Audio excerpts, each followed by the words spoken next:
მოგესალმებით, მე გახლავართ გიორგი დარასელია და მინდა აუცილებლად მოვით ყველა ის ადამიანი განსასწრებაში ნახართ, ბედნიერება და სიხარული მინდა გისურვოთ, პატიმრები განსაკუთრებით და უცხოეთში მყოფი ქართველი და მინდოდა დღევანდელი თემა ეხა რახანც წარმოგიდგენთ ამდენი დღესასწაულები იყო პეტრე პავლობა რაღაცა და მამა დავით წულეისკირი ყავს სტუმრად, ძალიან გაგვახარეთ მამაო, დაგულოცეთ თუ შეიძლება. მეგეჭიროს მიხარით თქვენთან სტუმრობა და მრავალ დღესასწაულებს ერთობით.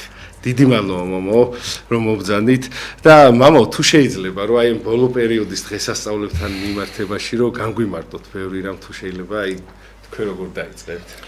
კეთილი, მადლობა მოწვევისათვის გიორგი, მივესალმები თქვენს მაყურებლებს და მადლობა ყველას, ვინც ამის საშუალებას გვაძლევს, რომ თითო სიტყვით მოვეფეროთ, ვანუგეშოთ, გავამხნევოთ ყველა ადამიანი.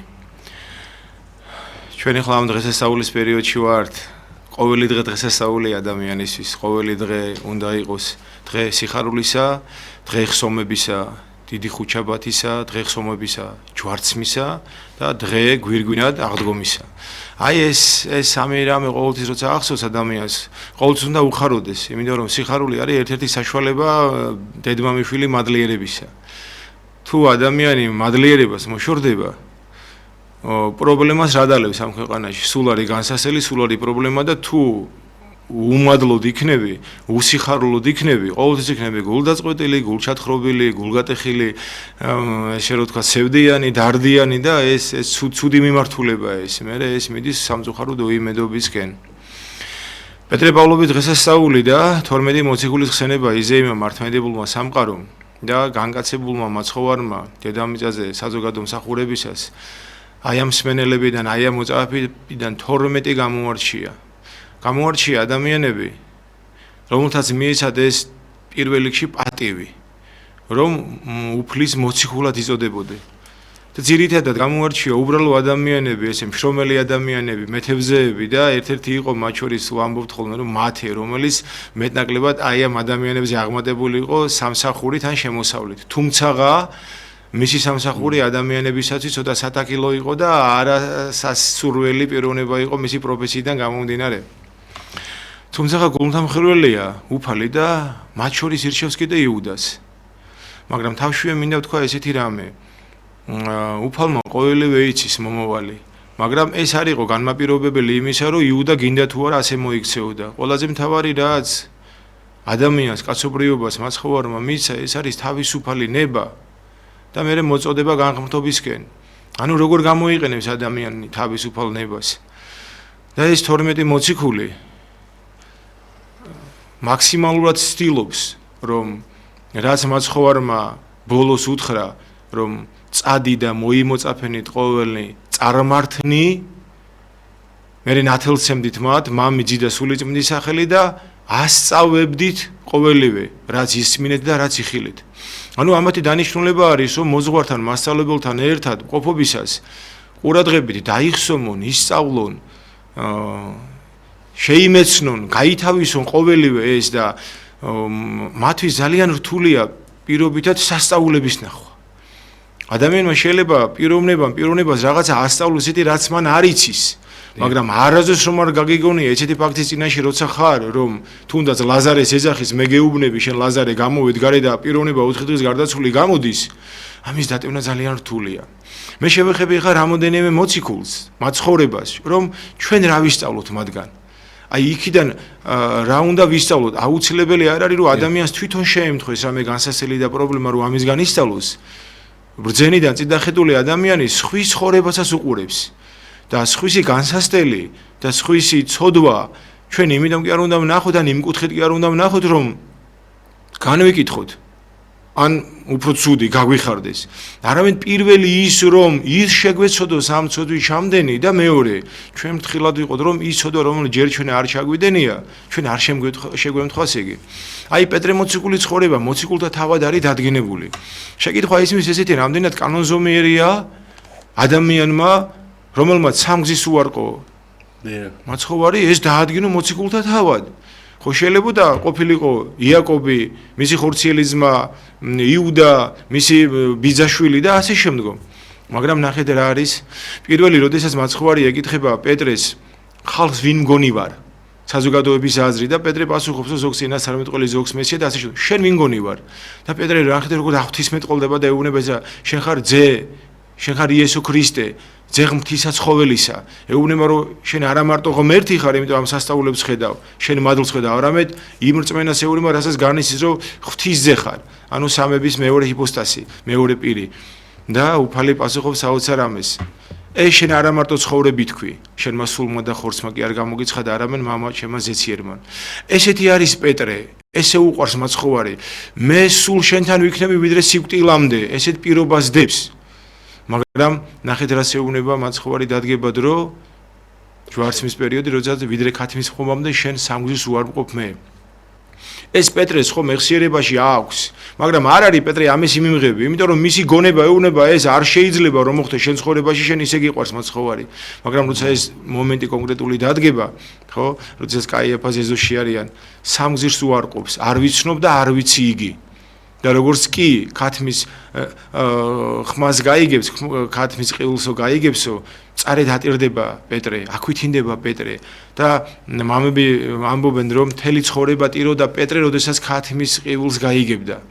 აქ ისმის ესეთი შეკითხვა, ნახეთ, ერთგზის რო უარყო, მაშინ კი არ გაახსენდა ეს. აი ქათმის ხმამ გააგონა მაცხოვარი. რამდენად შემოვიდა მასში შიში. ჩვენ სხვა გზის გვახსოვს რომ მოციქულებს ეუბნება რომ თქვენ მცირედ მორწმუნეები ხართო. თქვენ რო რწმენა გქონდეთო რომ ვერ განკურდავენ ერთ ადამიანს.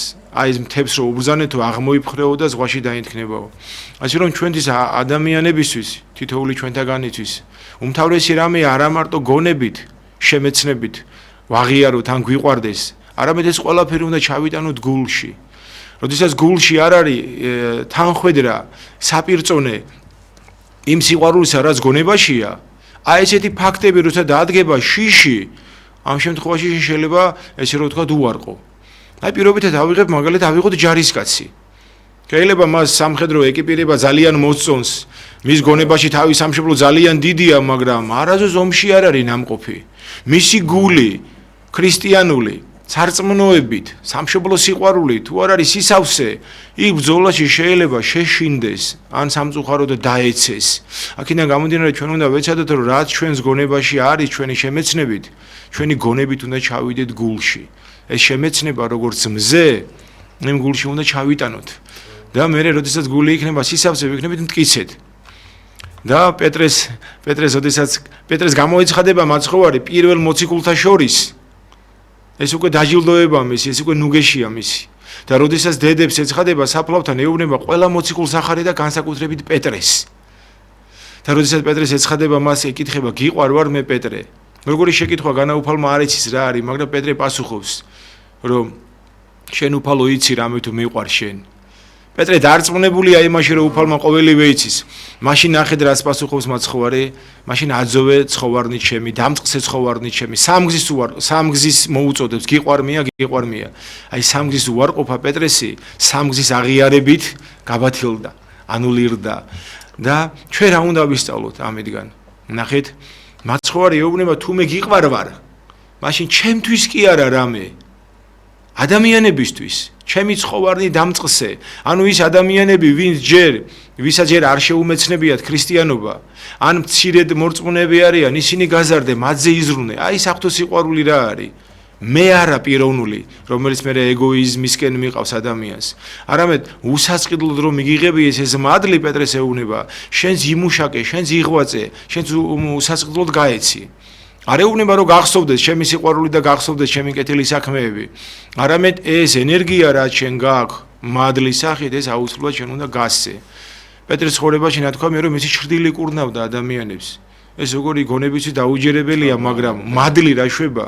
ანუ ნახეთ, ესე რომ ვთქვათ, ანთებული სანთელი ან ნაღვერდალი რო ჩავატაროთ, მას ის თვისება უკვე მინიჭებული აქვს მხურვალებისა და ეს რიგში რო ჩავდგეთ ადამიანები, ყველა ვიგზნობთ იმ სითბოს ჩატარებას და თუ იმ შეშა შეუძლია რომ მატერიაში ის სითბო გამოსცეს, ადამიანიც ესეთი როდესაც მადლმოსილია, მისი დანახვა, მასთან საუბარი უკვე ადამიანებში შემოდის ნუგეში, ადამიანებში შემოდის სიხარული, ადამიანებში შემოდის სიმშვიდე.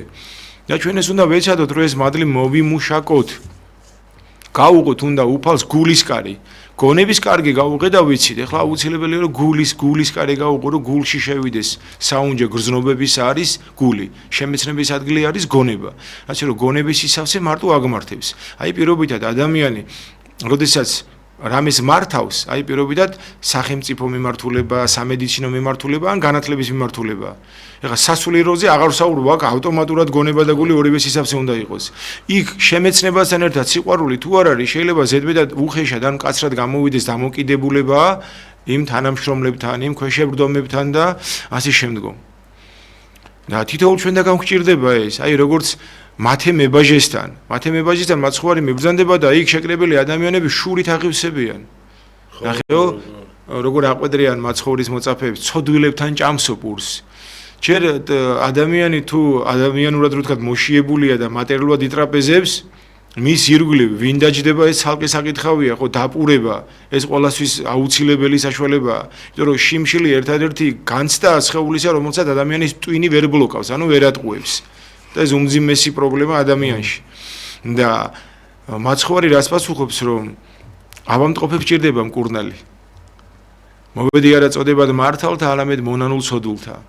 და ჩვენ ყოველთვის უნდა გვახსოვდეს, რომ ის ცოდვილი ადამიანი, ვინც დღეს დედა ეკლესიის წევრი არ არის, მინიმუმ მართლმადიდებლობით და მაქსიმუმ შეიძლება მონაცრულია, მაგრამ უღმერთო ცხოვრობს. უფალი მისთვისაც განკაცდა. ის სისხლი მისთვისაც დაითხია. და ეხლა ჩვენ, ვინც ეს დავინახეთ, გვაქვს ვალდებულება, პასუხისმგებლობა და მოვალეობა, რომ იმას შევეწიოთ. მაშინ რაღა გამოდის ეს მოწაფეებს უთხრა, წადი და მოიმოწაფენითო და დამთავრდა ეპოქა. აბა ჩვენ ვინ ვართ? ჩვენ ვართ დღეს ის ადამიანები, ვინც წინა თაობისგან, როგორც მოციქულებისგან გავიზარდეთ, ანუ შევიმეცნეთ, მივიღეთ რწმენა და ჩვენ ვართ უკვე საზოგადოების ის ნაწილი, ვინც ვართ უკვე როგორც მოციქულები, ანუ მასწავლებლები, ანუ დამოძღვრელები მომავალი თაობისა. ესე ბრძანებს, ხო, წმინდა წერილი, ესე ბწყინავდნენ ათელი თქვენი, წინაშე კაცთა.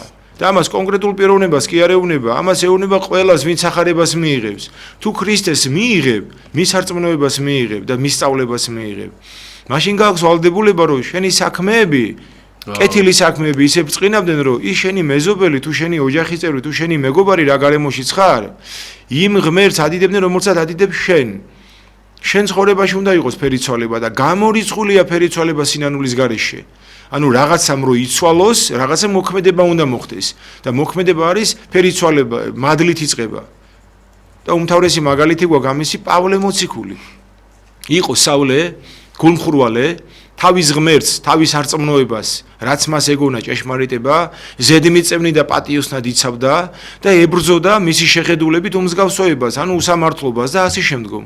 მაგრამ როგორც კი მას უფალი ეცხადება, უფალი ხო გულთამხილველია, მაგიტომ ამბობს, რომ რჩეული ჭურჭელია იგი. ყველა ადამიანი რჩეულია უფლისგან, როგორც იუდა, ასე პეტრე, ასევე ანრია და ასევე თითოეული ჩვენთაგანი. და ვინ ხარ შენ უფალო? და მაცხოვარი პასუხობს, მე ვარ ის, ვისაც შენ დევნი. დროს სივრცეში პავლე მოციქულს მაცხოვარი არ ყავდა ნანახი და როგორ დევნიდა მას კი არ დევნიდა, მაგრამ ნახეთ უფალი რას ამბობს. მე ვარ ყველა ადამიანი, ვინც არის მატარებელი, მოყვარული და მაღიარებელი სიმართლისა, სიწმინდისა, სიმშვიდისა, მოთმინებისა, შერიგებისა, პატიებისა და ვინც ამას დევნის, მე მდევნის. ამიტომ უთხრა მოციქულებს, ვინც თქვენ შეგიწყნარო და მიგიღოთო, მე შემიწყნარებსო და მიმიღებსო და ვინც თქვენ შეურაგწყოსო, ან გდევნისო, ის მემდევნისო და შეურაცხოსო მამასა ჩემსა მომავლინებელსა. ასე რომ ჩვენ შური კი არ უნდა გვებრძოდეს კაცო ვინმესთან სინათლე თუ მევიდა, ვიღაცა გამოჯანმრთელდა, ვიღაცას ხელი მოემართა, რაღაც საშუალება, რაღაცა შეიძინა და მისი ცოდვები კი არ უნდა ვთქვათ, ეს მანამდე ესეთი იყო. ის წარსულ ჩაბარდა, იყო საულე და გახდა პავლე. ეხლა ვინანი ნატრებს, ოღონდ პავლე გავხდე და ყველაფერს ვაღიარებ, ან რაც არ უნდა ცხოვრება მქონდეს, თუ პავლე გავხდები, აი ამ გზაზე აუცილებლად ვივლი. და რა ხდება პავლეს ცხოვრებაში? იწყება სულიერი ფერისცვალება. მხოლოდ ჭეშმარიტების აზროვნება შედის საულეში და ხდება პავლე და დანარჩენი არაფერი არ იცვლება, ისევ მოშურნია, ისევ გულწრფელია, ისევ ესე რომ ვთქვათ, გულმხურვალეა და პავლე ხდება პიროვნება, რომელიც უკვე ქადაგებს ქრისტეზე იქ, სადაც დევნიდა იმათ წინაშე და დევნის იმ ადამიანებს, ვის მხარესაც იყო, ანუ ვის არწმუნოებასაც აღიარებდა. ასე რომ აი ამ მოციქულისგან ჩვენ ეს უნდა ვისწავლოთ, რომ ჭეშმარიტი ნათლის ძიებაში უნდა ვიყოთ. და პირველი არ უნდა ვიყოთ ბრმა და დღეს არის ამის საშუალება, ეხლა 21 საუკუნეში რომ მინიმუმ რაღაცა ადამიანმა წაიკითხოს. მერე შეიმოცნოს, რომ გიყვარდეს ღმერთი, ხო უნდა იცოდე კაცო, რატო უნდა გიყვარდეს. ამიტომ ჩვენ ვართ მაგალითები პირველ რიგში სასულიერო პირები, შემდგომ ამხსარებლები და მრევლი, მათ შორის ტიკაროსენი მგალობლები, ტაძარში მუშაკი პერსონალი, მესანთლეები, რომ ახალი მოსული ადამიანი ხედავს შენ ღვთის აღში, როგორი დამოკიდებულება გაქვს, თუნდაც ჯერ უფლის აღთან. რამდენად მოწესრიგებულია შენი ტაძარი, როგორი ჰარმონიული დამოკიდებულება აქვს ადამიანებს ერთმანეთთან. ან მე როგორც სტუმარი მოვედი რაღაცა შეკითხვა მაქვს, როგორია შენი მიდგომა ჩემთან? როგორი თბილია, როგორი მანუგეშებელია, როგორი მიმართულების თბილა და ტკბილად მიმცემია, რომ მე მომეწონოს აქ ყოფნა, რომ კიდე მოვიდე. ასე რომ ყველა ადამიანი შეიძლება მღვდელთან ვერ მოვიდეს პირდაპირ და მას შეხვდა ტაძარში ვიღაცა მრევლი, ვიღაცა მესანთლე, ან ვიღაცა სტიკაროსანი და იქ ისეთი რაღაცა მოხდა, საერთოდ აღარ უნდა იმას მოსვლა. იმიტომ რომ ეს თუ ასეთია, მისი მასწავლებელი როგორი იქნება? აი რამხელა პასუხისმგებლობა გვაქვს თითოეულ ჩვენთაგანს. ასე რომ მოპალებ ბრძანებს რომ მოვედი ჩემ და ყოველი მაშველი და ტვირთმძიმენი და პოვოთ განსვენება სულთა თქვენთან და ჩვენ ძალიან ფრთხილად უნდა ვიყოთ ადამიანები, რომ ღმერთთან მისასვლელ გზაზე არ გადავეღობოთ ვიღაცას ჩვენებური შეხედულებები და ჩვენებური სწავლით, რომელი ჯანმრთელი ადამიანი მეტი სამომტყოფოში ექიმთან, ხო? ყველა მეტი თუ რაღაცა აწუხებს. და ეს ადამიანი, რომელსაც სულის კივილი და სულის პრობლემით მობრძანდება ტაძარში, ყველას ექიმობა ევალება იქ, ვინც არ უნდა იყოს. ნებისმიერ ადამიანს, იმიტომ რომ მათ მიეცათ პასუხისმგებლობა. ნახეთ, ნათლობისას ადამიანი დევს ფიცს წამში, რომ განაგდებს სატანას, ანუ ცოდვას, ანუ ბოროტებას და შეუდგება ქრისტეს, ანუ სიმართლეს და ანუ ჭეშმარიტებას. საწავიდა ეს ფიცი, როდის უნდა აღასრულო ეს ფიცი? როდესაც ამისი საშუალება გაქვს, როდესაც ახალმოსული ადამიანი არის. როდესაც შენ მეზობელთან რაღაცა მოხდება, როგორც შენს ოჯახში ან სანათესავში რაღაცა სულ უნდა გახსოვდეს, ვინ ხარ შენ? რა არის შენი ცხოვრების წესი? აი ერთ-ერთ წმინდანთან არის ესეთი საოცარი, ვინ ხარ შენ? და ის პასუხობს, მე ქრისტიანი ვარ, არც სახელს პასუხობს, არც წოდებას, არც ქრისტიანი ვარ. ეს არის ჩვენი პირველი უმთავრესი სახელი, გვარი, წოდება, მიზანი, აზრი. მივიდეთ იქ და იმასთან, მადლობის სათქმელად, ვინც ჩვენ დედამიწაზე სამყაროში შემოგვიყვანა. აი ეს უნდა ვისწავლოთ ჩვენ მათე მახარებლის, მათე მებაჟის ცხოვრებიდან. აი თუნდაც ზაქეს დროს როგორ იყო, ზაქესთანაც რომ მიდის, მას ხო და ზაქეს აოცრებაზე 4 მაგად დაუბრუნები. ყველას თავისას დაუბრუნები კი არა და 2 მაგად, 4 მაგად. და დღეს იქნა ცხოვრება ისახლის ამისა. ანუ კედლებს კი არ დაემართა იქ არაფერი. მათეს სახლში, მათეს გულში, მათეს გონებაში და მათეს გარემოცვაში ივანებს მაცხოვრის მადლი. ამიტომ ეს მოციქულთა ცხოვრებიდან ესეთი რაღაცები უნდა ამოვაკოწიწოთ, რომ დავიხსოვოთ, დავიმარხოთ. ივანე მახარებელი, მისი უკანასკნელი სიტყვები, ცალკე სახარებაა, გიყვარდეთ ერთმანეთი. რა საოცრებაა?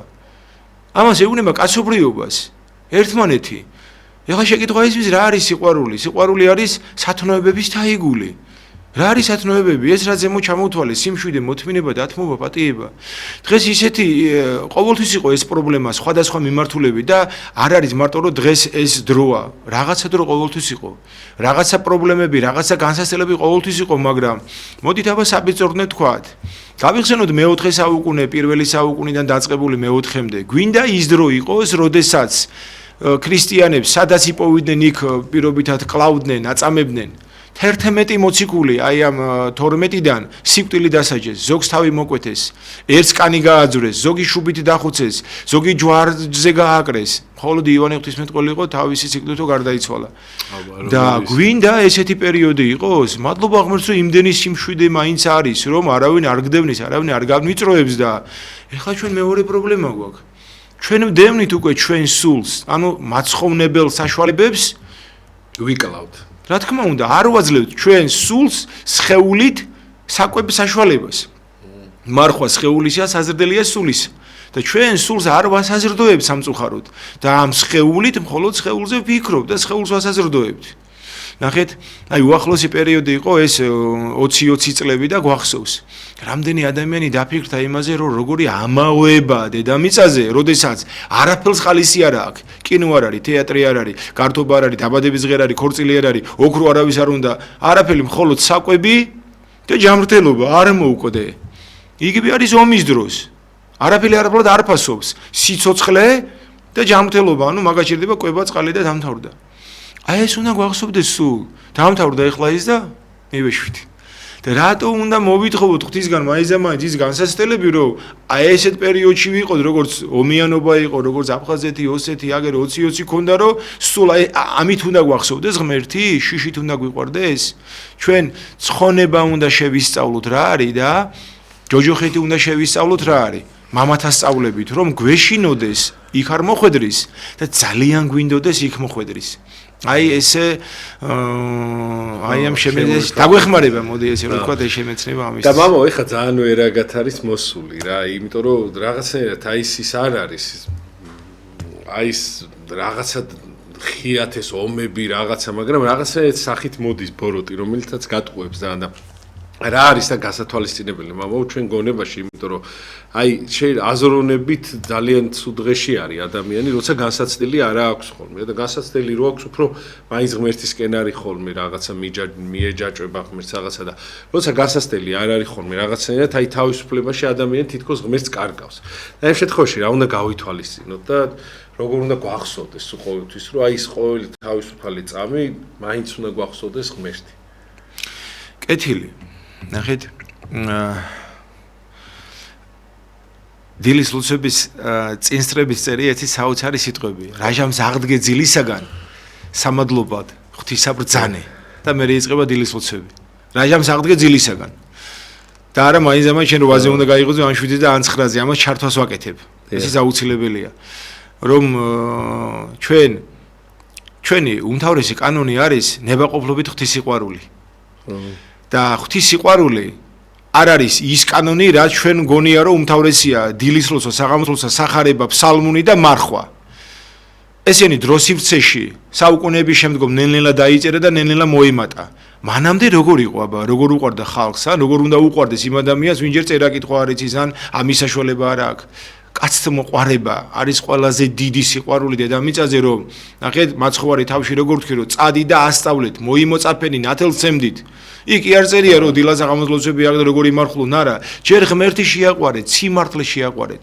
ასე რომ ჩვენი ცხოვრება მადლიერებით უნდა იწყებოდეს. აი როგორც კი გაიღვიძებ, როგორც კი გაიღვიძებ, სიხარული უნდა შემოუშვა. პრობლემა სულ იქნება, ნახეთ, რისი თქმა მინდა, აი ამ პრობლემას სჭირდება როცა გაიგებ რომ უძრულებაში ხარ, სჭირდება მკურნალობა და გეგმა გონებაში რომ ექიმთა როდის წახვიდა ეს წამალი რომელსაც დალიო და ასე შემდგომ. ეს პრობლემა რომელიც ადამიანს ყოფითი ცხოვრების გამომდინარე აქვს, ცხოვრებიდან გამომდინარე, გაღვიძებისანვე უნდა დაიწყოს დალაგება. ეხლა მე როგორც კი მოვწერს იგდები, მადლობა ღმერთს, ჩემი ოჯახის წევრებისთვის, ვისაც კი ეგრევე დაინახავ. შენ საძინებელში მეუღლე, შვილი, მშობლები და ასე ვინ შენთან ცხოვრობს და ლოცვას იწყებ. რას ევედრები ლოცვისას ღმერთს? არა მარტო შენთვის, არამედ ოჯახის წევრებისთვის, არა ქვეყნისთვის, არა მარტო მიცვალებულ, არამედ ნახეთ, საოცარი რამეა. ღმერთს ევედრები სიმშვიდეს და თავდაბლობას. და როდის? ღმერთს ევედრები უარი მწყობელთა მართლმადიდებელთათვის დილის ლოცვაში წერია. გზათა, ჭეშმარიტებისა გზათა შეცდომილთათვის. და ამას დილით კითხულობ. შუადღეს უკვე აღარ გახსოვს, იმიტომ რომ მოხდი ისეთ სიტუაციაში, რომელიც ვიღაცა ადამიანის სიმართლეს ან ღმერთს, ან სარწმუნოებას, ან ვიღაცა სილს წამებს, ანუ რაღაც ოდვაშია და შენ ღმერთს დილით შეევედრე, რომ ღმერთო ამას უშველე და ღმერთმა მის საშველად შენ გაგაგზავნა. აი ამაზე უნდა იფიქრო. შენ დაინახ დილით ხო ითხოვე რომ ამას უშველეო ღმერთო. ხო და თუ ეს ითხოვე მე გაგიშვი აგერ. აბა ჩვენ რო გვინდა მაგალითად კარგი სამსახური. რა ღმერთი ჩამოვიდა და ჩვენ წაგვიყვანა და გვიშუამდგომლა ვინმესთან? ღმერთით ვიღაცამ დაგვირეკა, ვიღაცა მოგვიწვია და სადღაც სამსახური დავიწყეთ, ხო? იმ ადამიანმა მოგვიწია. ასე რომ თუ შენ უფალს ევედრები სხვის გადარჩენას, აუცილებლად შენ რასაც დაინახავ, შენ ხარ მისი გადამრჩენი, შენ ხარ უკვე ის მოციქული. წადი და მოიმოწაფენით, ნათელცემდით და ასე შემდგომ. ანუ მადლიერება. აი ეს არის უმთავრესი. თუ რამე პრობლემები გიგაქვს, კაცო და თიზე ჩამოსათვლელი, გაიხსენე მთელი ცხოვრების განმავლობაში რამდენი წყალობა ქონია ღვთისგან. კაი, ღმერთი არ გწამს. პირობითად ხარ ათეისტია, რომელიღაც სარწმუნოების ამხსარებელი. გაიხსენე რამდენი ადამიანი დაგხამარებია ამ სამყაროში. რამდენი ადამიანს შენს მიმართ კეთილი, საქმე, სიტყვა შენს მიმართ ეს უბრალოდ თუნდაც რჩევის სახით, თუნდაც ნუგეშის სახით, თუნდაც ფინანსური დახმარებით, თუნდაც მატერიალური დახმარებით გაუკეთებია. აი შენში მადლიერებას წარმოშობს. აი ნახეთ ერთ-ერთი კეთილგონიერი მამა ბზანებს ერთ რაღაცას. გახსოვდეთ, ყოველთვის თქვენს მეტყველებას გონება უსწრებდეს წინ. თუ გონება წინ მიდის, მას რომელიც სიტყვაც გამოეკიდება, ის იქნება დაცული იმ გონიერებით, რომელიც მოიცავს და შეიცავს სიყვარულს, სიმშვიდეს, თუნდაც მკაცრი ნათქვამი იყოს. და თუ ჯერ მკაცრ ნათქვამს გაუშვებ და მას გონებას უკან დაადევ, იმ სიტყვას ვეღარ შეცვლი, იმ სიტყვების გზნობასაც ვერ შეცვლი. ასე რომ სიყვარულით ნათქვამი სიმწარეც ვიღაცა შეიძლება სიმართლე ემწაროს, ან რჩევაც ვერ მიიღოს, მაგრამ თუ შენ სიყვარულით ნათქვამია ეს, მის გულამდე აუცილებლად მივა. და თუ სიყვარული გამოცვლილი და მარტო აყვედრი, ან უხეშად შენიშვნას აძლევს, მის გონებასაც კი აღეზიანებს ეგ სიტყვები და შენ უკვე მისთვის არასასურველი პირი ხდები, არასასურველი. პეტრე მოციქულმა რო იქადაგა 3000 ადამიანი, კაცო, როგორია ერთ კადაგებაში 5000 ადამიანი მეორე დღეს მოაქცია. და როგორ მოაქცია, საჩუქრები არავისთვის არ დაურიგებია. არავისთვის არაფერი რაღაც პირობები არ მიუცია.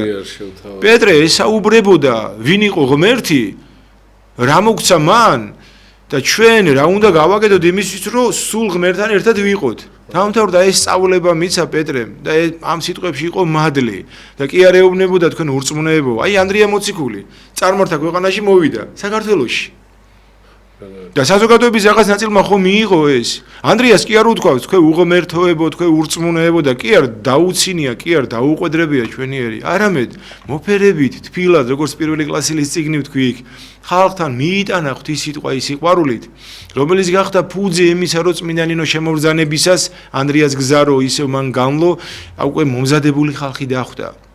ამიტომაც არის ეს 4 საუკუნის განმავლობაში მადლი ისია, რომ უკვე მეფე იღებს ამას, დედოფალი იღებს ამას და ერი და სახელმწიფო იღებს ამას. ასე რომ ჩვენც ესე უნდა ვიყოთ, როდესაც ადამიანს ხედავთ, კი არ უნდა ვაკლინებდეთ, არამედ ანდრიასავით, არა უშავს. მე რა მოხდა, რახან შეგემთხვა, რაც მოხდა იმას არაფერი არ ეშველება, მაგრამ მოდი ახლა ორივე მერთად ვეცადოთ, როგორ ამ მავნეჩვევას გადავაგდოთ, მავნეჩვევას გადავეჩვიოთ, რაღაცა ეს არ გავიმეორდო და ასე. დახმარება გაუწიოთ. პავლე მოციქული ხო ამბობს. მარტო არ იყო სათავის გაჭირებაში ადამიანი. ხშირად მომავალ სხვათა შორის ეგ პრობლემა არის, რომ ადამიანი ვერ ხედავს თანამოზიარეს თავის ტკივილში, მამა ხშირად გამოგვეპარება ხოლმე და ამ ხელა ის არის, შანსი არის, რომ ღმერთს დაუახლოვდა იმით, რომ სხვისი ტკივილის გამზიარებელი იყო და ამ შემთხვევაში ადამიანები მარტო გრძნობენ თავს და ამიტომაც იმატა ხანდახან მამა აი გაჭირებულობაში ზოგი სუიციდს მიმართა, ზოგი იმას, რომ სამწუხარო ჩვენდა, რომ ბოროტმა დააჯერა, რომ ის აღარავის აღარ ჭირდება რა. და თუ შეიძლება მამა აი როგორ უნდა ვიცოდეთ, რომ ჩვენ ღმერთს მაინც ვჭირდებით და აი შეიძლება მარტო ხელა იყო, მარტო იყო 1000 ადამიანმა უარყოს, მაგრამ აი ყველაზე მთავარი ვინც არის, არასდროს არ უარყობს. კეთილი გიორგი. ორი პატარა ციტატა მინდა თქვა. პირველი, ღმერთს ყველა ადამიანი ჭირდება ცხონებისთვის, მაგრამ უმთავრესია ჩვენ გვჭირდება ღმერთი და მეორე, ჩვენ ვჭირდებით იმ ადამიანებს. აი ესე უნდა დაიწყო ღმერთთან მისვლა. ნახეთ, შენ ღმერთი გჭირდება და შენ ღმერთს ჭირდები, რითი მიხვალ ღმერთთან. ჩვენ სახარება გვასწავლის ესეთ რამეს. როდესაც რომ მასთანო ადამიანები მივიდნენ, მაცხოვარმა ეს ორ ნაწილად დაყო. ერთ ცხოვარნი უწოდა, მეორეს თხები, სახარებაში წერია. და ის ვისაც თხები უწოდა ესე მიმართავს წარვედი ჩემდგანო წეულნო და დაემკვიდრეთ თქვენთვის გამზადებული სატანჯველიო რამე თუ შიოდა და არ ამაჭამე მწყუროდა და არ ამასო შიშველი ყვა და არ შემოსვეთ საპრობელში ვიყავი და არ მინახულეთ უძლებაში ვიყავი არ მომიკითხეთ და ნახეთ ხორციელი მოწყალების 7 საქმე იქ ვარი სულიერი მოწყალების კიდე საქმეები ნახეთ შენ რომ ღმერთი გჭირდება და ღმერთთან მიხვიდე რითი მიდიხარ ღმერთთან რომ ის ადამიანები ვისაც ყველაზე ძალიან ღმერთამდე შენ ჭირდები ადამიანი ჭირდება კაცო ღმერთი ზოგმა სულ არ იცის როგორ გაიგოს როგორ შეიმეს რომ წარმოდგენა აქვს აი ღმერთი არსებობს მაგრამ შენ დამანახე გიორგი ის ღმერთი ვინ არის და რა არის შენ გამაცანი ეზარებათ ეს ეზარება უკვე არის პასუხისმგებლობის გაქცევა და ეს არის ერთ-ერთი უმძიმესი ცოდვა პავლე მოციქული ბრძანებს ყოველი კეთილი საქმე რომელიც კაცმა იცის და არ ქმნის ცოდვაი არს ცოდვა არ ყოფილა მარტო ის რომ მე რაღაცას ჩავდივარ ვაფუჭებ ცოდვა ყოფილა თურმე ის რისი გაკეთება მე შემიძლია და არ ვაკეთებ და განსაკუთრებით ეს ის არ არის ეხლა მე შემიძლია სახლი ავაშენო და მეზარება ეს ის არ არის ეხლა რომ მე მაგალითად სახლი დავალაგო კეთილი საქმეა მაგრამ გადავდე ეს ის დანაშაულია მეუღლე მოვა და დაალაგებს ეს ის დანაშაულია მაგრამ ნახე ადამიანს ჭირდები და მის სულს და როგორ ჭირდები არა მარტო რომ შემოსო აჭამო და მოიკითხო და ანუგეშო ეს როგორც მინიმუმ არამედ ჭირდები რომ ის იმედი რას თქვენ ბრძანეთ სასწაულთლებაში რო არ ჩავარდეს ღმერთი გააცნო არავიხილე მართალი წინაშე ღვთისმთხოველი რომელიც პურის მთხოველი და დაგდებულიო ასე რომ თქვენი მამაო რომელი მამა არისო შვილმა თხოვოსო პურიო და ქვა მიცესო თხოვოსო თევზი და გველი მიცესო ამიტომ ჩვენ ადამიანებს ღმერთზე მარტო ისე კი არ უნდა ვესაუბროთ ღმერთი კეთილია ღმერთი მოწყალია სახარებაში ესე წერია გავიგე მაგრამ ეხლა მას შია ეხლა მას ცივა ეხლა ის უზრუნველებაშია ეხლა ის დამწუხრებულია და ერთი ლუკმა შეგიძლია რამდენი ნაგავში მიდის ჩვენ ახალ წელს განსაკუთრებით საჭმელი მოგრჩება და რამდენი ათასობით მშიერი ყავს რამდენი არის ისეთი კვების ობიექტები ნაგავში იყრება და შეიძლება ვიღაცა დავაბუროთ და ასე შემდეგ რამდენი არის ჩვენი შესამოსელი შეიძლება ან გვიჩრჩილდება გვიპატარავდება ან გადასაყრება შეიძლება ვიღაცას ცივა ეს ნუ გავიაზროთ ნუ გავცეთ ის ტაძარი იქნება ის თავშესაფარი იქნება ის ხანდაზმულთა სამყოფელი იქნება კათარზისი იქნება რომ რაღაცები ცოტა გავაკეთოთ ჩემი ცოტა იქნება ორი ცოტა უკვე ბევრი გამოდის ასე რომ შევაკოციტოთ და ჩვენი ცხოვრების მიზნად ვაქციოთ რამდენია რომ მაგლა ჩვენი შვილები არიან თუ მეგობრები არიან იქ სასწავლებელში ბაღია სკოლა ოჯახ ძალიან უჭირს მრავალშვილიანია და რაღაც ძალიან მოგრძალებული მაგრამ რაღაცა თვეში ერთხელ სამ თვეში ერთხელ ჩვენ ერთხელ სხვა იზავს და ორი ერთხელ ისევ ბევრი გახდება. აი ესე უნდა დავისახოთ მიზნად რომ ჩემი ცხონებისთვის ეს არ არის მარტო თურმე სახარების კითხვა და ფსალმუნების კითხვა. ესე ჩავიკიდავ კარ სახში და მთელი ცხოვრება წაიკითხა, მაგრამ უფალი გეტყვის. რა გააკეთე მაცხონებელი? მე მინდა ხაზი გაუსვა ესეთ რამეს. ძალიან ბევრი სარწმუნოების სექტის წარმომადგენელი რომელიც მართლმადიდებლურ წიაღში არ არის თითქმის ეპირატიციან წმინდა წერილი. მაგრამ ხო, აი მაგრამ და მრავალი წერტილი. გესმით ხო? აქედან გამომდინარე წმინდა წერილის ცოდნას ეს ძალიან კარგია და დიდებული. მაგრამ მაშინ როდესაც ჯერ ღმერთი იცი და ღმერთი გიყვარს, იმიტომ სწავლობ ამას. ეხლა ჩვენ თუ ვიტყვით რომ ამით უფალს გავისრომთ, ეს ძალიან კარგია. მაგრამ კიდევ ერთხელ, როგორ გავისრომთ წმინდა წერილი უფალი? ის რო დადიოდა, აი ცოდვილი ნახა უფალმა და უთხრა, წადი და ამიერი და ნუღარა ცოდა. ეს რო წაიკითხე, გაიცანე ღმერთი და შენი მეზობელი რო დაინახე ცოდვილი კი არ დააბეზღო, კი სხვას კი არ მოუყვე, კი არ განიკითხო. ეს რატო წაიკითხე აბა სახარება, უფლის გაცნობა ხო გინდოდა? გესმით ხო? ეს უფალმა რამდენი მოწყალება გააკეთა, ხო, აი წყაროსა რო ქალბატონს უთხრა რომ მე ისე წყალს მოგცემ, რომელსაც შესვლა აროს მოგწყურდება. შენ ისე წყალსვას რომელიც მე კიდე მოგწყურდება. აი ეს წყალი რომელიც ეხლა ამ გაჭირებულ ადამიანს ჭირდება შენი სახით უნდა უწყლო, რა თქმა უნდა, შემოკეთილო და უნდა დაუამო. და არა მარტო ის რა ქვია ღმერთზე ესაუბრო, რაღაცა ეს სასწაულები მოუყვე და ასე შემდგომ. აქედან გამომდინარე არ უნდა გავექცეთ ვალდებულებებს, პასუხისგებლობებს, მოვალეობებს და ჩვენი გულსაკედი ჯვარი გვეხმარება ამაში ძალიან. იმიტომ მეხება ჩვენს სხეულს გულის სწორზე, შენს ვალდებულებას და მოვალეობას გახსენებს, რომ ქრისტე შენთვის ეცვა ჯვარს და შენნაირად ეცვა მისთვისაც ჯვარს. ასე რომ შეიყვარო მოყვასი შენი, ვითარცა თავი თვისი. აი ეს უთხრა და არ უთხრა იჯერ იკითხე, ილოცე და გამოიკეტე და ასე არა. შეიყვარო. არიან ახლა მამები, ესე განდეგილები, დაყუდებულები, ის მათი ცხოვრების წესია და ისინი იქ იმდენს აკეთებენ მათი ლოცვი და მათი გულწრფელი ღვაწლით. დი კაცობრიობა შეიძლება არც იყოს, ზოგი ხო მარტო იყვნენ უდაბნოში და გამოქვაბულებში და ასე შემდგომ. იქიდან ეწეოდნენ ამ ადამიანებს. იქიდან ლოცულობდნენ უხილავად ამ ადამიანებს, მაგრამ შენ ხო ერში ცხოვრობ კაცო. თუ ერში ცხოვრობ, მაშინ ერულად უნდა იღვაწო, აქ უნდა ცხონდე. თუ იგაერჩევ სურვილს, მაშინ კი ბატონო მარტო ილოცე და მეტი საშუალება იქ არ აგაგია. ხალხს თუ არ ხედავ, ვინ უნდა დააპყრო და ვიზე უნდა იზრუნო. ეს არის ჩემო გიორგი, რომ ჩვენ სულ უნდა გვახსოვდეს წყალობა და მადლიერება ღვთისგან და მე სულ უნდა გვახსოვდეს, რომ ღმერთს სამყაროში ყველა ერთნაირად უყვარს. და მე იმიტომ არ უყვარვა, რომ მე ავირჩიე ღმერთი, მართლმადიდებელი ვარ და ასე შემდგომ. არამედ იმის არჩევასაც ელოდება ღმერთი მის გულში, როდის იქნება ფერისცვალება და თუ მე ვიქნები ის ადამიანი, ვინც მის ცხოვრებაში ფერისცვალება შევიტან, ნახეთ, ის 99 დატოვა უფალმა და ერთის გადასარჩენა წავიდა. ასე რომ შენ თუ სულს დადებ მოყვასისთვის, სულის დადება არ არის ხა მარტო რომ ბრძოლაში მისთვის მოვკვდე. ის ჩემს სულს ეხლა პირობითად აქ რომ მაგრილობს ეს ოთახი და გრილად ვარ, მაგრამ გარეთ ეხლა ვიღაცის წუხილის ხმა რომ გავიგო, იმ სიცხეში უნდა გავიდე. და ჩემს სულს, რა თქმა უნდა, სხეული უნდა იმ სიცხეში ვამყოფო, რომ ვიღაცის სულს უშველო.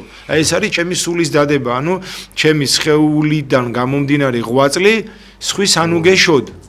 სასიკეთოს ანუგეშოდ. აი ეს გვევალება ჩვენ თითოეულ ჩვენთაგანს და ეს უთხრა უფალმა მოციქულებს. ჯერ სულიწმინდის მადლი მიიღეთ, ეგ ძალიან საინტერესოა. დაელოდეთ აღთქმას, მერე წადი და მოიმოწაფენით. და ჩვენს უნდა მივიღოთ ეს მადლი, მოვიკოციზოთ და თუ ეს არა გვაქვს, როგორც პავლე მოციქული ბრძანებს. ეს არაერთხელ მithავს და განმეორდები, რომ თუ რომელიმე უკვე თუ შენი ძმაო, რომელსამე ბრალსაშინა, ანუ ცოდვათაშინა იყოსო, მიდიო, გავალდებულებს, თუ ამას კითხულობ, ესე იგი შენ ვალდებულებას სიყვარულით და დიდი და შენ და ამხილე იგი.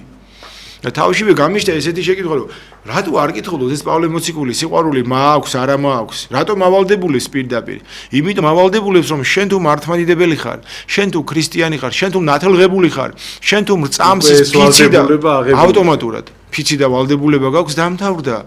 შენ უნდა მიხვიდი აქ. ეს ისეთია ეხლა პირობითად, რომ აი როგორ თქვა, აი ბრძოლაში ადამიანი ესე რომ თქვა, იყოს ტანკისტი. და პირობითად აზიანდა მისი ტანკი, გადმოვიდა ტანკიდან და არ აგზელებს ბრძოლას. რო თქვა, იცი რა მე ტანკისტი ვარ, ტანკი არ ამყავს და მე ქვეითად ვერ მივეხმარები ვერავის. ხო, ესე ხო არ შეიძლება ესე რო თქვა.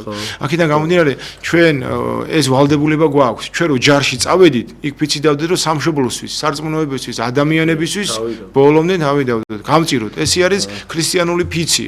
ჩვენ როდესაც მართლმადიდებლობაში ვართ.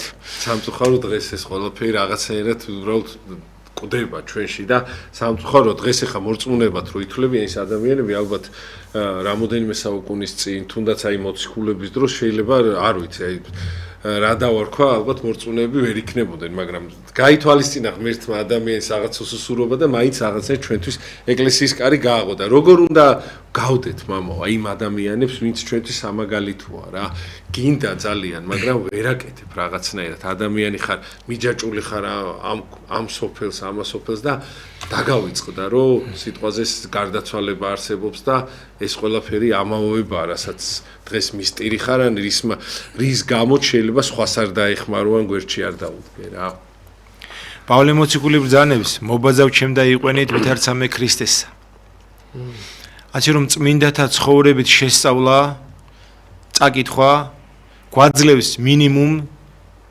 დაფიქრების საშუალებას და ანალიზის საშუალებას რომ იმ ადამიანს ჩვენნაირი მოკვდავს თუ ეს შეეძლო ჩვენ რატო არ შეგვიძლია მოდი ავიღოთ ცხოვრება წმინდა გიორგის ცხოვრება ავიღოთ ხალწულმოწამე ბარბარეს ცხოვრება ავიღოთ რა ესენი მართლმადიდებლობაში დაიბადნენ და გაიზარდნენ რამდენი წარმართი სავლე ცხოვრება წეღარო ვახსენეთ ანუ ნახეთ გაიგო თუ არა ბარბარემ ქრისტეს შესახებ დაიწყო ქრისტიანული ცხოვრება და ღვაწლი შენც აქიდან და როგორ დაიწყო ფარულად მამის ეჩინოდა და მე მამის შედეგები ხომ ნახეთ. ნახეთ, ძალიან რთულია რომ ეს საჭიროებები გვაქვს, მაგრამ შემეცნება იმისთვის რა უნდა გავაკეთოთ და რატო უნდა გავაკეთოთ, ეს გვაიძულებს. მაგრამ ჩვენ უნდა ვიიძულოთ საკუთარი თავი, სასუფეველიცა და იძულების და რომ აიძულოს სულისთვის იგი ცხონდეს. პირობითად ვიმყოფებით სოფელში. მარტო ცხოვრობ და პირობითად მოგშივდა. ძალიან მსუბუქად გადახვალ. სამ სიცხეში გეზარება ეხა ბოსტანი, მისი დამუშავება, იტყვი რომ აი პურს ვიყიდი და წყალი მაგ და მე რა მოხდა ჩაის მივირთმევ. მაგრამ დილით რო გაიღვიძებ და ჯერ კიდევ შენ შვილებს ზინავს. მე ამას ვერ იტყვი, მე წყალს დავლევ და ჩაი მეყოფა. აიზულებ შენს ხეულს მათი სიყვარულის გამო რომ გახვიდე დილით და იმ ბოსტანში ემუშაო თუ ფერმა გაქვს თუ ასე შემდგომ. ნახეთ რა ხდება? სიყვარული გაიძულებს, რომელშიც შენში შემოაქვს ასევე სიამოვნება, იმ თუნდაც იმ ზედდგომისა და მუშაობისა. ნახეთ? სასუფევლის შესახებ სწავლებას და ქრისტეს შესახებ სწავლებას, ქრისტეს მიერ მისგან გამომდინარე მოწყალების შესახებ სწავლებას, რომ გაიგებ, შეიმეცნებ, მე აუცილებლად აიძულებ საკუთარ თავს რომ დაიწყო ესე ღვაწლი. მაგრამ როცა ეს არ იცი, უკვე სხეულიც მოდინებულია. როცა ეს გონებაში არ აგაქვს შემეცნება, როგორც არ აყავს ოჯახი მაგალითად, უკვე გეზარება იქ შრომა და აქაც შრომა. ასე რომ ადვილი რა არის ამ ქვეყნად. ადამიანი ძალიან დაღლილი რო იყოს, ძილიც კი უჭერს ზოგს, ანუ ტვინი ისედაც გადაღლილია, არის ესეთი სწავლება, რომ ადამიანი რო დაწובה, ის ტვინი ისე მუშაობს, ის პრობლემები გონებაში, რომ ძალიან უჭერს და ძილის მეთოდები არსებობს რაღაცა ის თვლითი პრობლემა და ასე შემდგომ, ხო? აი რამე საკვებია თუ რაღაცა სითხე მიერთვა ის და ძილში დაგეხმაროს. ასე ადამიანს ძილი გინდა, ყველაზე მარტივი თვალი გაქვს მარტო დასახუჭი და ვერ იძინებ. ნახე ვერ იძინებ. შენ ვერ წყვიტავ დაიძინებ თუ არა, როგორი რთულია, ხო? სანამ არ დაიწყებ გონებით დამშვიდებას. აბა როგორი ხარ? თვალი დახუჭო და ვიღაცაზე გაბრაზებული ხარ და იფიქრო გონებით. აი ვეჩხუბები ცემ, გავლანძღა ვაცი და ტვინი ისია, უკვე გული ძგერს, ნარბენი ადამიანი ვითახარ. აი ნარბენი ადამიანი რო გაჩერდება, ფიზიკურად არ მოძრაობს, მაგრამ მისი გული ძალიან ჩქარაცემს და სუნთქვა არის, ესე რომ ვთქვათ, აჩქარებული. ესია ტვინი, აჩქარებულია ის მოქმედება გულთან ერთად, რომ ბრაზი გაქვს შიგნით. აი ამას რო განდევნი, მუშაობა 10 წუთით, 15 წუთით და შეიძლება ჩაგეძინოს. ეხლა ნახეთ, ეს უნდა დავიწყოთ ჩვენ გონებაში შემოშვება იმ საღვთო მადლისა, საღვთო სწავლებისა, რომელიც ჩვენ გონებას სულ ფხიზლად ამყოფებს. ნახეთ იყვენი და განძლიერდით. ბრძანის პავლე მოციქული და მტკიცე დეგით სარწმუნოებისა ზედა. რა არის ახლა მტკიცე დგომა? ისე კი არა რაღაცას მივეყუდები ან ხეჭა ვეყუდები რომ არ წავიქცე. რომ ჩემი შემეცნება იმდენად ვიცი, ვისთვის ვაკეთებ. ამას ბოლომდე გავყვები. ნახე პეტრე მოციქულმა როგორ უთხრა რომ სიკვდილამდე შენთან ვიქნები, იმიტომ რომ მისი გონება ესე იყო სავსე. რომ არ არსებობდა მის გონებაში ერთი ეჭვი შეტანა. მაგრამ რომ არ ქონდა ჯერ სისავსე გულში ნახე როგორ დაეცა. ასე რომ ჩვენ აქედან ის უნდა ვისწავლოთ რომ რაც გონებაში გვაქვს, მინიმუმ ის მაინც ქონდეს გულში. ჩვენ თვითონ მივხვდები რომ ჩვენი ცხოვრება როგორ შეიცვლება. აი მე მაგალითად მოსწავლებთან მაქვს ესეთი მეთოდი. როდესაც რაღაც გაკვეთილზე შევდივარ ან ლექციის სახით რაღაცას ვატარებ, ჯერ ვესაუბრები განათლების შედეგებზე. რა მოყვება 25 წლის ასაკში პიროვნებას რომელსაც აქვს კარგი განათლება და განსწავლულია, ეს სამსახურია, შემოსავალია, ყოფითი ცხოვრების მდგომარეობა, მშობლების თანადგომა, შვილების და ოჯახების უფრო თამამი ნაბიჯები და აი ეს რომ მოწონს უკვე ბავშვს, რომ აი მე რო ვიქნები 25 წლის და მე თუ დღეს ვისწავლი, თურმე მე იქ შემეძლება თამამად დავოჯახდე, შვილები მყავდეს, მშობლებზე ვიზრუნო, შემოსავალი მექნება, სახლი ცალკე მექნება, მატერიალურად უზრუნველყოფილი ვიქნები. ეს აკარგია, ამავდროულად საზოგადოებაში რომ მოხდები, მსჯელობა შემიძლია, საუბარი შემიძლია და უკვე იწყებს ამის სწავლებას, როდესაც იცის ამას რა შედეგი მოყვება. გესმით ხო? აი ნახეთ, ჩვენ როდესაც მივდივართ მაგალითად კონცერტზე ან სპექტაკლზე ან თეატრში, ჩვენ უკვე გზაშივე გვიხარია ის რომ შედეგი ვიცით რომ ის ძალიან სასიამოვნო იქნება რომ ვისწრობთ იმ პიროვნებას რა კარგი ხმა აქვს, რა კარგ მღერის ან ის ანსამბლი რა კარგ სპექტაკლს გამცეკვავს და ასე შემდგომ. გესმით ხო? ანუ თავშივე ვიცით რა იქნება მისი შედეგი და მე იმას ვაკეთებთ. როცა ადამიანი მაპატიეთ დანაყრებულია და ძალიან შეა იცის რომ ცოტა დანაყრდება, ძალაზე იქნება, მოდუნებული არ იქნება, როცა წყურულს მოიკლავს და წყალი აღარ ამიტომ წყალზე მიდის. იმიტომ რომ კი ეზარება ეხა იქ უნდა წავიდეს ჭიდან ამოიღოს თუნდაც სადარბაზოში წავიდეს თუნდაც წყალი რო გაწყდება შორს მივდივართ იმიტომ რომ ვიცით რა კარგია წყურვილის მოკლა ასე რომ როცა გვეცოდინება რამდენად კარგია ღმერთთან და ღვთის წინაშე წარდგომა და შეხვედრა რა თქმა უნდა შიშით გზავნილებით მაგრამ სიყვარულით ჩვენ დავიწყებთ ეს ერთ-ერთი საშუალება არა ერთადერთი მე ერთ-ერთი საშუალება იმისა რომ ჩვენ ვაიძულოთ საკუთარი სხეული რომ დაფიქრდეს და გაანალიზოს რომ მარტო სხეული არ არის თორმე და სულია მასში ამით განსხვავდებით ჩვენ მიცვალებულებისაგან და რადგანაც ეხლა სიტყვა ვახსენე მიცვალებულები უდიდესი საშუალება არის ადამიანისთვის ერთ-ერთი წმინდა მამა ამბობს რომ როდესაც მიცვალებულს ხედავ გახსოვდეს რომ შენც ესეთ მდგომარეობაში ერთხელ იქნები. გვავიწყდება ხოლმე, მამა, სხვადასხვა დასაფლავებებს და იმაზე რომ ხვდები ხოლმე.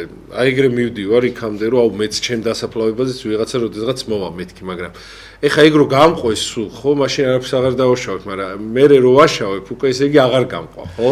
და რაღაცა აი აუცილებლად უნდა გვახსოვდეს ყოველთვის რომ ვიღაცებს გონიათ რომ რაღაცა მუდმივად იქნებიან, მაგრამ ეგრე არ ყოფილა, იმიტომ რომ ისეთი ადამიანების დასაფლავებაზე ყოფილა რომ მართლა მეგონა რომ არასოდეს რაღაცა სულ იქნებოდნენ, მაგრამ ესე ხდება ხოლმე სამწუხაროდ და ყოველას კარზე მოგვიკაკუნებს და მე ვეღარ გიშველით იქ ვიღაცას რაღაცას არ პატიობთ, ამდენი არის ადამიანი გაბოროტებული, სხვას არ აპატიებს რაღაც ყველაფერი წინ დაგხვდებათ აუცილებლად და ძალიან ცუდად მოგეკითხებათ თან და ეს უნდა გვახსოვდეს აუცილებლად და მამაო რა უნდა ახსოვდეს კიდე ადამიანს თუ შეიძლება რომ იმიტომ რომ ეს დაგვავიწყდა ერთმანეთი იმიტომ დავჭამეთ რომ ეს ყველაფერი დაგვავიწყდა აი როგორც თქვენ ბრძანებთ ესეთი გამოთქმა არსებობს ხო იტალიურად memento mori ხო რამდენადაც გახსოვდეს სიკვდილი აი ნახე ამ მდგომარეობა რა მოიაზრება სიკვდილში შეიძლება ამ კუთხით კი არ გავიგოთ აი სიკვდილზე სულ როგორ ვიფიქრო და მე და არა ერთხელ გახსოვდეს რომ ყველაფერი რაც შენთვის დღეს ღირებულია მატერიაში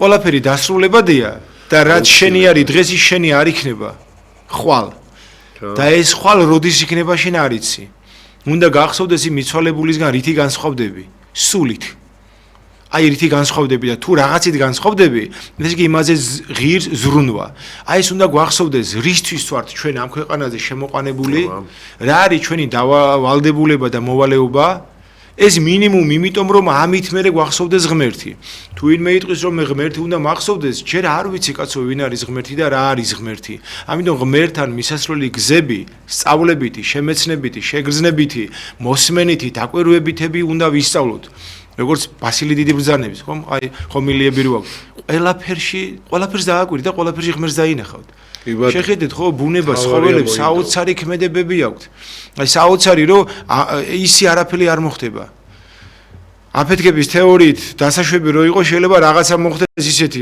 პირობითად ადგილმდებარეობა შეიცვალოს მაგრამ გონიერება გრძნობა და ეს სიყვარული ესე რო ვთქვათ უსულო არსების აფეთქებით სულიერება და მატერიება ვერ შემოვა აი როგორც დღეს შეიძლება ინტელექტი იყოს ხელოვნური მოაზროვნე კომპიუტერი მაგრამ გრძნობა განცდა ცრემლი ცინანულისა გზობის გარეშე არ მოდის ესე რო ვთქვათ ამიტომ ჩვენ უნდა გვახსოვდეს ეს ჩვენი მთავარი ვალდებულებები და მოვალეობები დაკვირვება საკუთარი ცხოვრების წესისა როგორც სხეულს უფრთხილდები და ჯანმრთელობას იძენ და განდევნი უძრურებას აი სუფთა აერზე რომ მიდიხარ ძალიან კარგად ხარ მაგრამ ჯანმრთელობა უნდა შეიძინოს სუფთა აერის სახით ჯანსაღ საკვებს რო იღებ ესე იგი კალორიებს იღებ ავტომატურად ცუდი განიდევნება ესევე უნდა ვიღოთ სულიერებაში დადებითი რაღაცეები უნდა მივიღოთ და ეს ცუდი ცოდები ჩვენგან უნდა განვდევნოთ და საერთოდ რისთვის მინიმუმ მოდი ესე რო ვთქვათ დედამიწაზე ყველაზე ერთნაირად ქვია ადამიანი და ადამიანობისთვის გავანებოთ სარწმუნოებას თავი გავანებოთ ახლა ეკლესია და სამთლები და პიროვნებად აი ღვთის წინაშე გეუბნები ისეთი არამართმადიდებელი ადამიანი მინახავს მინატრია რომ ესეთი პიროვნება მე და ჩვენ ყველა ერთობით ვიყოთ მართლმადიდებლობით როგორც ჩვენ გამორჩეული ადამიანები ყავდა ანუ უცხო ქვეყანაში საერთოდ სარწმუნოების შესახებ რომ არაფერი არ იცის მაგრამ რომ დაგენანება რომ ეს მართლმადიდებელი როგორ არ არის ხო ის გაგამდიდრებდა რა კეთილი ადამიანი აი კორნელიუსის ცხოვრებაში როგორ არის შენი ლოცვა შეისმინა უფალმა რას ლოცულობდა კორნელიუსი ჯერ დამწერლობა არც იყო ახალი ერთმა დაწერილი არ არის დილის ლოცვები დაწერილი არ არის ფსალმები დაწერილი არ არის რას ლოცულობდა კორნელიუსის ლოცვა იყო კეთილი საქმე ადამიანებზე ზრუნვა ხო? აი ერთი მდიდარი რომიდის მაცხოვართან და ჩემი მონაო ბოროტა და ეშმაკი და იგვემებისო, ცუდად არისო და მე მივალ და არაო, მე არ ვარო იმის ღირსით ჩემთან რომ მოხვიდეო. შენ სიტყვა თქვი და მე მჯერა რომ განიკურნებაო. რა საოცარი რწმენა, აი ლოცვის იზავსე. კაცი ზრუნავს თავის მონაზე, თავის ქვეშემრდომზე და ამის გამო წერილს კი არ ატანს მაცხოვართან. თვითონ დგება და მიდის. და მიდის იმიტომ რომ სახში წაიყვანოს მაცხოვარი. რომ იქ მე ჩემთან დღეს ეს იყო, უფალი იყო ჩემთან დღეს. არა. მე იმდენი მჯერა და მწამს რომ შენ თქვი და ესე მოხდება. ერთმენა უნდა კონდეს. ჩვენ დღეს ვიღაცა შეიძლება ძალიან მოუწონდეს, ვიცნობ თანამდებობის პირებს ან ცოტა ელიტურ ადამიანებს. შენ თვითონ ვინ ხარ ეს არის მთავარი.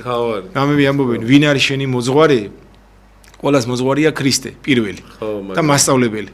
მერე პიროვნული რა თქმა უნდა ცოცხალი ურთიერთობა როყავს ვისთანაც აღსარებასო ვისთანაც სულიერად ვიზებით, მაგრამ შენ თამამად უნდა თქვა ვინ არის შენი მოძღვარი, შენ უნდა მიბაძო მას, შენ უნდა ემსგავსო მას. შენ რო იტყვი მე ვარ ქართველი, ყველაფერი ქართული უნდა კონდეს, სტუმართმოყვარეობაც, ვაჟკაცობაც, სარწმუნოებაც. როგორიც იყვნენ ნამდვილი ჩვენი ქართველები, სიცოცხლის, სისხლის ფასად, ჩვენი სარწმუნოება, ჩვენი ადაწესები, ჩვენი სამშობლო, ჩვენი ოჯახი დაიცვეს. აი ამისი თქმა მინდა და როგორი პატივი ქონდათ და სიყვარული მანდილოსნების მიმართ. ალბათ ეს ავიღოთ დამოკიდებულება. სამეზობლოში, სამეგობროში, სამწუხაროდ როგორი ცუდი რაღაცეები ხდება თანამედროვე ეპოქაში, როგორ არასწორი მიმართულება არის თავისუფალი შეხედულებების. აი ეს უნდა გვახსოვდეს რომ თუ ქართველი ხარ, მაშინ საქმით უნდა ქართველობდე. დროშა კი არ უნდა ატარო ევროპაში რო წახვალ და ქართული ლაპარაკი სულ არ ესმის ვიღაცას, რო შეგხედავს. ვინ ხარ, ესეთი კარგი, ესეთი კეთილი, ესეთი ღიარული, ესეთი რაღაც ეშხიანი დამოკიდებულებაში მოწყალე, თუნდაც შეიძლება ან შენეთო რომ ქართველი ვარ, იმიტომ რომ ამაში გასაკვირი არაფერი არ არის. ესეთი უნდა ვიყოთ ქართველები და როგორი ხარ მართლმადიდებელი? ნუ ამაზე საერთოდ დიდი მადლობა, სამწუხაროდ ჩვენ და დრო ამოიწურა. მადლობას მოგახსენეთ. ბედნიერებას გისურვებთ, აუცილებლად წარებით დაგიბრუნდებით. ეხლა აი პატარა ჭრის შემდგომ აუცილებლად მინდა რომ რაღაცა წახალისების მიზნითაც და ისედაც მინდა რომ პატიმრებს ხო იცი განსაკუთრებულად რაღაცა ტურნირები ტარდება, იქ ძალიან კარგი სიტუაცია აქვს და ქსანში აუცილებლად შენგელია არის, ესეთი კარგად თამაშობს და აი აუცილებლად უნდა გამოვაცხადო აქედან მართლა იქ ქსნის რაღაცა მესი არის თუ როგორ დავარქვა და აი ბიჭებს ყველას პატიმრებს მოგიკითხავთ და განსაკუთრებით ესე ბედნიერებას და სიხარულს გისურვებთ აბსოლუტურად მთლიანად ყველას და ვინც რაღაცნაირად მომავლის იმედად ხართ ყველა იმ ადამიანს ბედნიერებას გისურვებთ და მალე კარგად ყოფნას ყველას. წარმატებებს გისურვებთ. მამა დავით წულეისკირი გახდა ჩვენი სტუმარი. დიდ მადლობას მოგახსენებთ მამა მობრძანებისათვის და მე გახდით გიორგი დარასელი. არ გადართოთ აუცილებლად დაგველოდეთ 10 წუთში დავბრუნდებით.